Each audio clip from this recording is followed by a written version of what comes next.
গল্পের শুরুতে আমরা একজন কলেজ ছাত্রকে দেখতে পাই, যার নাম হচ্ছে হারুকি। সে ব্যাংকে এসেছিল একটা দরকারি কাজে। তখন পাশের বেঞ্চে সে একটা ডায়েরি পড়ে থাকতে দেখে। এরপর সে ডায়েরিটা হাতে নিয়ে দেখে এই ডায়েরিতে লিভিং উইথ ডাইং টাইটেল ছিল। আর আরেকটু ভালো করে পর্যবেক্ষণ করার পর সে বুঝতে পারে এই ডায়েরিটা তার ক্লাসমেট সাকুরার ছিল। সেই সঙ্গে এই ডায়েরিতে কিছু কথা লেখা ছিল, সেটা হলো সাকুরার প্যানক্রিয়াটিক ইলনেস আছে। তারপর দেখা যায় সাকুরা সেখানে চলে আসছে আর হারুকি তাকে দেখতে পেয়ে সেখান থেকে চলে যায়। এরপর হারুকি তার বাড়ির উদ্দেশ্যে যখন রাস্তা দিয়ে হেঁটে যাচ্ছিল, ঠিক সেই মুহূর্তে সে রাস্তার মোড়ে সাকুরাকে দেখতে পায়, যা দেখে সে তার রাস্তা পরিবর্তন করে। কিন্তু হারুকির রাস্তা পরিবর্তন করে কোনো লাভ নেই, তার কারণ পেছন পেছন সাকুরা চলে আসে। তারপর দুজন একসঙ্গে হাঁটতে থাকে এবং সাকুরা তার বিষয়ে কথা বলতে থাকে। একই সঙ্গে তাকে এটাও বলে, তুমি যখন আমার ডায়েরিটা পুরোপুরি পড়ে নিয়েছ, তাহলে হয়তো তুমি আমার বিষয়ে সবকিছু জেনে গেছো। আর আমি তোমাকে একটা অনুরোধ করব, আমি যতদিন বেঁচে থাকব ততদিন কি তুমি আমার বন্ধু হয়ে থাকবে? তখন হারুকি বলে, দেখো সাকুরা, আমার তোমার ওপর কোনো ইন্টারেস্ট নেই। আর যথেষ্ট, আমি কারো সঙ্গে বন্ধুত্ব করতে চাই না, তার কারণ আমি একা থাকতে চাই। এরপর সাকুরা তার বাড়ি যাওয়ার সময় হারুকিকে বলে, দেখো তুমি আমার ওপর ইন্টারেস্ট রাখো বা নাই রাখো, সেটা আমার দেখার বিষয় না, কিন্তু আমি তোমার ওপর ইন্টারেস্ট রাখি। আর আমি চাই যতদিন আমি জীবিত থাকব ততদিন তোমার সঙ্গে আমি সময় কাটাবো। আচ্ছা যাই হোক, তুমি তাহলে ভালো থাকো এবং সুস্থ থাকো। আমি এখন বাড়ি যাব, তোমার সঙ্গে পরে কথা বলবো। তারপর হারুকি চিন্তাভাবনা করে, এই ঘটনার পর সাকুরা হয়তো তার সঙ্গে আর কোনোদিন দেখা করবে না। এরপর এক সপ্তাহ পর দেখা যায় হারুকির চিন্তাভাবনা একদম ভুল ছিল। তার কারণ সাকুরা হারুকির সঙ্গে লাইব্রেরিয়ান অ্যাসিস্ট্যান্ট হিসেবে যোগদান করেছে। সেই সঙ্গে সাকুরা হারুকিকে বলে, তোমার যদি কোনো আপত্তি না থাকে তাহলে আমার সঙ্গে একটা ক্যাফেতে চলো। প্রথম দিকে হারুকি সাকুরার কথায় রাজি ছিল না, কিন্তু সাকুরা তাকে অনেক জোর করতেছিল দেখে সে অবশেষে রাজি হয়ে যায়। তারপর তারা দুজন একটা ক্যাফেতে চলে যায় এবং সেখানে সাকুরা হারুকিকে জিজ্ঞেস করে, তুমি কলেজে অনেক চুপচাপ আর একা থাকো কেন? তোমার কোনো বন্ধুবান্ধব নেই? তখন হারুকি সাকুরাকে বলে, দেখো আমি তোমাকে আগেও বলেছিলাম এবং এখনও বলতেছি যে আমি কারো সঙ্গে বন্ধুত্ব করতে চাই না, তার কারণ আমি একা থাকতে চাই, আর সবাই মনে করে আমি ফালতু মানুষ। সাকুরা এই কথা শোনার পর তাকে বলে, আচ্ছা এসব কথা বাদ দাও, তুমি যদি কিছু মনে না করো তাহলে কি আমি তোমার কন্ট্যাক্ট নাম্বারটা পেতে পারি? হারুকি এই কথা শোনার পর সাকুরাকে মুখের ওপর না করে দেয়, কিন্তু সাকুরা হারুকিকে অনেক জোর করে, যার কারণে সে তার কন্ট্যাক্ট নাম্বার দিতে বাধ্য হয়। আর তাকে এটাও বলে, আমি যতদিন জীবিত থাকব ততদিন শুধু তোমার কন্ট্যাক্ট নাম্বারটা আমার কাছে থাকবে। এরপরের দিন সকালবেলা সাকুরা যখন কলেজে ক্লাস করতে গিয়েছিল, তখন তার ক্লাসমেটরা তাকে ঘিরে ধরে এবং তাকে জিজ্ঞেস করে, তুমি কি হারুকির সঙ্গে ক্যাফেতে ঘুরতে গিয়েছিলে? আর যদি এই কথাটা সত্যি হয়ে থাকে তাহলে এখনই সময় থাকতে ওর কাছ থেকে দূরে থাকো, এটাই তোমার জন্য ভালো হবে। কিছুক্ষণ পর সাকুরা হারুকির সঙ্গে দেখা করতে লাইব্রেরি চলে যায় এবং তাকে বলে, আজকেও আমি তোমার সঙ্গে আরেকটা ক্যাফেতে যেতে চাই, তোমার যদি কোনো আপত্তি না থাকে তাহলে আমার সঙ্গে ক্যাফেতে চলো। তারপর হারুকি সাকুরার কথা মতো তার সঙ্গে সেই ক্যাফেতে চলে যায় এবং সাকুরা তাকে একটা কথা বলে, সেটা হলো বহুদিন আগে আমি আমার বয়ফ্রেন্ডের সঙ্গে ব্রেকআপ করেছি, তার কারণ সে একটু খারাপ প্রকৃতির মানুষ ছিল, আর আমি চাই না এরকম খারাপ প্রকৃতির মানুষের সঙ্গে আমি সম্পর্ক রাখি। এরপর তারা দুজন যখন গল্প করতেছিল তখন তাদের গল্পের মাঝখানে একটা মেয়ে চলে আসে। এই মেয়েটা হলো সাকুরার ঘনিষ্ঠ বান্ধবী, আর এর নাম হচ্ছে কিয়োকো। কিয়োকো তাদের দুজনকে দেখে অনেকটা হতভম্ব হয়ে যায় এবং সাকুরাকে বলে, আমরা তোমাকে মানা করেছিলাম না তুমি হারুকির সঙ্গে ঘুরতে বেরোবে না? তা সত্ত্বেও তুমি ওর সঙ্গে ঘুরতে বেরিয়েছ, এখনই সময় থাকতে বাড়ি চলে যাও, না হলে আমি তোমার সঙ্গে ছেড়ে কথা বলবো না। তারপর তারা দুজন দুপুরের দিকে একটা সমুদ্র সৈকতে ঘুরতে আসে। অনেকক্ষণ ঘোরাঘুরি করার পর সাকুরা ক্লান্ত হয়ে একটা বেঞ্চের ওপর বসে যায় এবং হারুকিকে বলে, আজকে আমার বান্ধবী কিয়োকো আমার ওপর খুব রাগ করেছে, তার কারণ আজকে আমি তোমার সঙ্গে ঘুরতে বেরিয়েছি। আচ্ছা ওর কথা বাদ দাও, আমি তোমাকে একটা কথা বলতে চাই, যদি কোনোদিন ও আমার রোগের বিষয়ে জেনে যায় তাহলে হয়তো আর আমার সঙ্গে আগের মতো স্বাভাবিকভাবে ব্যবহার করবে না, একই সঙ্গে ও অনেক কষ্ট পাবে, আর সেটা আমি কখনোই হতে দিতে চাই না। হারুকি এসব কথাবার্তা শোনার পর সাকুরাকে বলে, তাহলে কি তুমি খুব শীঘ্রই মারা যাবে? সাকুরা হারুকির এই কথাবার্তা শোনার পর তাকে বলে, হ্যাঁ অবশ্যই, আমি খুব শীঘ্রই মারা যাব। এরপরের দিন কলেজে হারুকি যখন কাজ করতেছিল তখন তার সঙ্গে বন্ধুত্ব করতে একটা ছেলে আসে, যার নাম হচ্ছে মিয়াতা। কিন্তু হারুকি তাকে অতটা গুরুত্ব দেয় না। বেশ কয়েকদিন পর কলেজে গ্রীষ্মকালীন ছুটি পড়ে যায়, যার ফলে হারুকি এবং সাকুরা তাদের বাড়িতে মিথ্যা কথা বলে ট্রেন স্টেশনে চলে আসে। তার কারণ তারা দুজন হাকাটা শহরে ঘুরতে যাবে। অনেকক্ষণ যাত্রা করার পর তারা দুজন হাকাটা শহরে পৌঁছে যায়। তারপর তারা দুজন সেই শহরের একটা বিখ্যাত রেস্টুরেন্টে খাবার খায়। খাবার খাওয়া শেষে তারা দুজন সেই শহরটা পরিদর্শন করে। পরিদর্শন শেষে তারা দুজন রাত কাটানোর জন্য একটা হোটেলে আসে।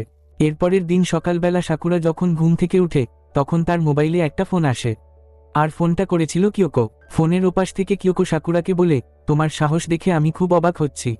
তোমাকে বারবার মানা করা সত্ত্বেও তুমি কেন হারুকির সঙ্গে ঘুরতে বের হয়েছ?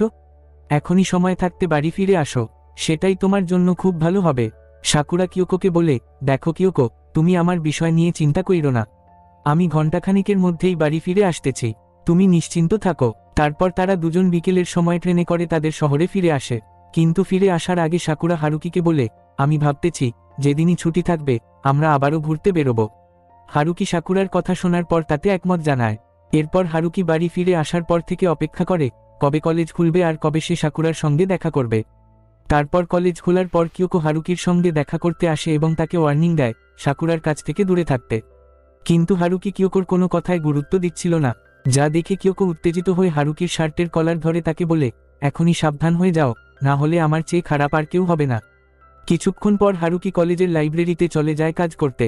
দেখা যায় সেখানে সাকুরা উপস্থিত ছিল, এজন্য তারা দুজন একসঙ্গে মিলে লাইব্রেরিতে কাজ করে। কাজ করার সময় সাকুরা হারুকিকে বলে, তোমার যদি কোনো আপত্তি না থাকে তাহলে কি আজকে তুমি আমার বাড়িতে আসবে? আমার বাড়িতে একটা বই আছে, আমি চাই সেই বইটা তোমাকে দিব, আর আশা করি তুমি ওই বইটা পড়ে তোমার খুব ভালো লাগবে। এরপর হারুকি সাকুরার কথা মতো তার বাড়িতে চলে যায়। কিন্তু দেখা যায় সাকুরা তাকে সেই বইটা না দিয়ে উল্টা তার সঙ্গে টিভিতে ভিডিও গেম খেলে। ঘণ্টাখানেক পর হারুকি যখন বুঝতে পারে সাকুরা তাকে সেই বইটা দেবে না, তখন সে আর বেশিক্ষণ অপেক্ষা না করে সাকুরার বাড়ি থেকে বেরিয়ে তার নিজের বাড়ির উদ্দেশ্যে রওনা দেয়। কিছুটা দূর যাওয়ার পর সে রাস্তায় সাকুরার বয়ফ্রেন্ড, যার নাম হচ্ছে তাকাহিরো, তাকে দেখতে পায়। আর তাকাহিরো হারুকিকে দেখে বলে, অবশেষে তোমাকে আমি হাতে পেয়েছি, তোমার সাহস কি করে হয় তুমি সাকুরার সঙ্গে সম্পর্ক করো?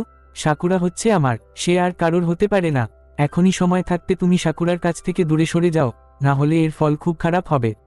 তারপর হারুকি তাকাহিরোর এসব কথাবার্তা শোনার পর তাকে বলে, দেখো তাকাহিরো, আমার কথা মনোযোগ দিয়ে শোনো, আমি সাকুরাকে বলি নাই তুমি আমার সঙ্গে সম্পর্ক করো, উল্টা তো সাকুরাই আমার সঙ্গে সম্পর্ক করেছে।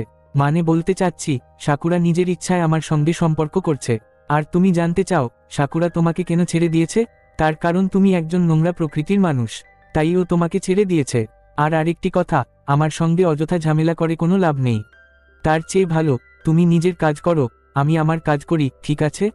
এরপর তাকাহিরো হারুকির এসব কথাবার্তা শোনার পর খুব উত্তেজিত হয়ে যায়।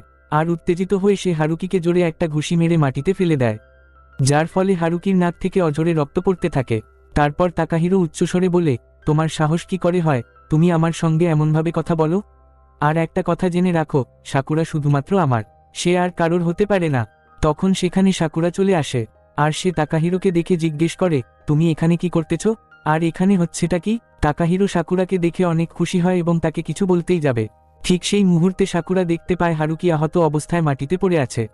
যা দেখে সাকুরার আর বুঝতে বাকি থাকে না তাকাহিরো হারুকির সঙ্গে কি করেছে। এজন্য সাকুরা তাকাহিরোকে সেখান থেকে চলে যেতে বলে। এরপর সাকুরা হারুকিকে সামলানোর পর হারুকি উচ্চস্বরে সাকুরাকে বলে, এসব তোমার জন্য হয়েছে, আজকে তোমার কারণে আমাকে কতটা কষ্ট সহ্য করতে হয়েছে। সাকুরা বলে, হারুকি তুমি আমাকে ক্ষমা করে দাও, আজকে আমার কারণে তোমার অনেক কষ্ট সহ্য করতে হয়েছে, কিন্তু আমি তোমাকে একটা কথা দিচ্ছি, তোমার আর এরকম কষ্ট সহ্য করা লাগবে না। আর আমি চাই তুমি আমাকে একটা কথা দাও, যতদিন আমি জীবিত থাকব ততদিন তুমি আমার ভালো বন্ধু হয়ে থাকবে। তারপর হারুকি সাকুরার এই কথাবার্তা শোনার পর তার কথায় একমত জানায়। এরপর থেকে তারা দুজন তাদের সুন্দর মুহূর্তগুলো উপভোগ করে। একই সঙ্গে তারা নতুন নতুন গেম খেলে এবং তাদের সুন্দর মুহূর্তগুলো স্মৃতি হিসেবে গেঁথে রাখে। বেশ কয়েকদিন পর দেখা যায় সাকুরার অনেক শরীর খারাপ হয়েছে, এই কারণে তার পরিবারের সদস্যরা তাকে হাসপাতালে ভর্তি করে। হারুকি এই বিষয়টা জানার পর সাকুরার সঙ্গে দেখা করতে আসে। ঠিক সেই মুহূর্তে কিয়োকো হাসপাতালে উপস্থিত হয়, আর হারুকিকে দেখে সে অনেকটা হতভম্ব হয়ে যায় এবং উচ্চস্বরে বলে, হারুকি তোমার সাহস কি করে হয়? তুমি সাকুরার সঙ্গে দেখা করতে হাসপাতালে এসেছো? তোমাকে আগে মানা করেছিলাম না তুমি সাকুরার সঙ্গে দেখা করতে আসবে না, তা সত্ত্বেও তুমি দেখা করতে আসছো। দাঁড়াও, আমি এখনই তোমার খবর নিচ্ছি। তারপর সাকুরা অবস্থা বেগতিক দেখে কিয়োকোকে জড়িয়ে ধরে তাকে আটকানোর চেষ্টা করে। এরপর সুযোগ বুঝে হারুকি সেখান থেকে চলে যাচ্ছিল, তখন পেছন থেকে সাকুরা ইশারা দিয়ে বলতেছিল, এখন তুমি চলে যাও, তোমার সঙ্গে আমি পরে কথা বলবো। তারপর রাতের সময় সাকুরা এবং তার মা দুজন একে অপরের সঙ্গে গল্প করতেছিল। আর গল্প করার সময় সাকুরা তার মাকে বলে, মা আমি যখন মারা যাব তখন তোমার একটা কাজ করতে হবে। আর সেটা কি কাজ ছিল সেটা আমরা পরে জানতে পারবো। এরপরের দিন সকালবেলা হারুকি যখন কলেজে বসে একটা গল্পের বই পড়ছিল, তখন তার মোবাইলে সাকুরার একটা মেসেজ আসে। মেসেজে লেখা ছিল, আমি চাই তুমি হাসপাতালে আমার সঙ্গে দেখা করতে আসো। তারপর মেসেজটা পাওয়ার পর হারুকি হন্তদন্ত হয়ে বিকেলের দিকে হাসপাতালে চলে যায়। এরপর সাকুরা হারুকিকে দেখতে পেয়ে তাকে বলে, হারুকি তুমি এসেছো, যাক ভালো, এখন একটা কাজ করো, রেডি হয়ে নাও, রাতের দিকে তুমি আমার সঙ্গে একটা জায়গায় যাবে। তারপর হারুকি সাকুরার কথা মতো সেই জায়গায় চলে যায়। দেখা যায় এই জায়গাটা পাহাড়ের চূড়া ছিল। হারুকি সাকুরাকে প্রশ্ন করে, তুমি আমাকে কেন এই পাহাড়ের চূড়ায় নিয়ে এসেছো? উত্তরে সাকুরা বলে, আমি তো ফেস্টিভ্যাল দেখতে তোমাকে এখানে নিয়ে এসেছিলাম, আর আমি ভাবলাম আমি একা কেন দেখব, তোমাকে সঙ্গে নিয়ে দেখব, এজন্য আমি তোমাকে এখানে নিয়ে এসেছি। এরপর হারুকি সাকুরাকে বলে, তাহলে এই হচ্ছে ব্যাপার, আচ্ছা এসব কথা এখন বাদ দাও, তার চেয়ে ভালো আমি তোমাকে একটা কথা বলতে চাই, সেটা হলো আমি চাই তুমি কখনো না মরো, তুমি সারা জীবন যেন আমার সঙ্গে বেঁচে থাকো। তারপর হারুকি এসব কথা বলার সময় দেখা যায় ফেস্টিভ্যাল শুরু হয়ে গেছে, আর তারা দুজন সেই সুন্দর মুহূর্তটা একসঙ্গে উপভোগ করে। এরপর ফেস্টিভ্যাল শেষ হওয়ার পর সাকুরা হারুকিকে বলে, আমি এত তাড়াতাড়ি মরব না, তোমাদের জন্য আমি অবশ্যই বেঁচে থাকব। বেশ কয়েকদিন পর হারুকি একটা রেস্টুরেন্টে বসেছিল, তার কারণ সাকুরা হাসপাতাল থেকে ডিসচার্জ হবে, এজন্য হারুকি আগে থেকেই সাকুরাকে বলে রেখেছিল হাসপাতাল থেকে ডিসচার্জ হওয়ার পর যেন সে তার সঙ্গে দেখা করতে রেস্টুরেন্টে আসে। কিন্তু সে অনেকক্ষণ অপেক্ষা করেও সাকুরা তার সঙ্গে দেখা করতে আসে না। তারপর রাতের দিকে হারুকি যখন খাবার খাচ্ছিল, তখন সে টিভিতে একটা খবর দেখতে পায়। খবরটা ছিল আজকে সকালের দিকে এক দুর্বৃত্ত ছুরি মেরে সাকুরা নামের একটি মেয়েকে হত্যা করেছে, যা দেখে হারুকির পা থেকে যেন মাটি সরে যায়। এই ঘটনার পর হারুকি গভীর ডিপ্রেশনে চলে যায়, যার কারণে সে নিজেকে তার রুমের মধ্যে বন্দি করে রাখে। আর এভাবে দেখতে দেখতে আরও কয়েকটা দিন পার হয়ে যায়। অবশেষে হারুকি সিদ্ধান্ত নেয় সে একবার সাকুরার পরিবারের সঙ্গে দেখা করবে। এরপর সে নিজেকে প্রস্তুত করে সাকুরার বাড়ির উদ্দেশ্যে বেরিয়ে পড়ে। অনেকক্ষণ যাত্রা করার পর সে সাকুরার বাড়ির সামনে পৌঁছে যায়। তারপর বাড়ির ভেতরে প্রবেশ করে সে সাকুরার মায়ের সঙ্গে দেখা করে এবং তাকে পুরো ঘটনাটা খুলে বলে। একই সঙ্গে সে সাকুরার লেখা ডায়েরিটাও চায়। এরপর হারুকি সাকুরার মায়ের কাছ থেকে ডায়েরিটা হাতে নিয়ে পড়তে শুরু করে। অনেকক্ষণ ধরে ডায়েরিটা পড়ার পর সে সেখানে অনেক গুরুত্বপূর্ণ লেখা দেখতে পায়। সেই লেখাগুলোতে হারুকিকে নিয়ে সাকুরার অনুভূতির কথা লেখা ছিল। একই সঙ্গে সেখানে সাকুরার শেষ ইচ্ছার কথাও ছিল, আর সেটা হলো কিয়োকো এবং হারুকি যেন একে অপরের ঘনিষ্ঠ বন্ধু হয়ে থাকে। তারপর ডায়েরিটা পড়া শেষ করার পর হারুকির মন ভীষণ ভারাক্রান্ত হয়ে যায়। এরপর দুপুরের দিকে হারুকি সেই রেস্টুরেন্টে চলে যায়, যে রেস্টুরেন্টে একসময় সে আর সাকুরা একসঙ্গে অনেক সুন্দর সময় কাটিয়েছিল। কিছুক্ষণ পর সেই রেস্টুরেন্টে কিয়োকো চলে আসে এবং হারুকিকে উচ্চস্বরে বলে, আমি তোমার সঙ্গে কথাও বলতে চাই না, আর দেখাও করতে চাই না, কিন্তু তুমি যখন আমাকে ফোন করে বলেছ সাকুরার বিষয়ে একটা কথা আছে, এজন্যই আমি তোমার সঙ্গে এখানে দেখা করতে এসেছি, না হলে আমি কখনোই আসতাম না। এখন বলো কি কারণে আমাকে ডেকেছ? তখন হারুকি বলে, দেখো কিয়োকো, আমার ওপর উত্তেজিত হয়েও না। উত্তেজিত হওয়ার আগে তুমি সাকুরার এই ডায়েরিটা পড়ো, তাহলে তুমি সবকিছু বুঝতে পারবে। কিয়োকো এই কথাটা শোনার পর হারুকির কাছ থেকে সাকুরার ডায়েরিটা নিয়ে পড়তে শুরু করে। ডায়েরিটা পড়া শেষ করার পর সে ভীষণ কষ্ট পায়। এক পর্যায়ে আবার হারুকিকে উচ্চস্বরে বলে, এত কিছু ঘটনা হয়ে গিয়েছিল, তুমি এগুলো আগে আমাকে কেন বলনি? তুমি যদি আগে এসব কথা আমাকে বলতে, তাহলে আমি ওর আরও যত্ন করতাম। তারপর দেখা যায় সন্ধ্যা হয়ে গেছে। কিয়োকো হারুকির ওপর রাগ করে সেখান থেকে চলে যায়। এরপর হারুকি সেই রেস্টুরেন্টে বসে কিছু চিন্তাভাবনা করছিল, তখন হঠাৎ তার সাকুরার শেষ ইচ্ছার কথা মনে পড়ে যায়। তারপর হারুকি দৌড়ে কিয়োকোর কাছে চলে যায় আর সাকুরার শেষ ইচ্ছার কথা বলে। কিয়োকো এসব কথাবার্তা শোনার পর সে তাতে একমত জানায় এবং এখানেই মুভির গল্প শেষ হয়ে যায়। Thank you for watching. ভিডিওটি যদি ভালো লেগে থাকে তাহলে একটি লাইক দিন, বন্ধুদের কাছে শেয়ার করুন, কমেন্ট করে আপনার মতামত জানান।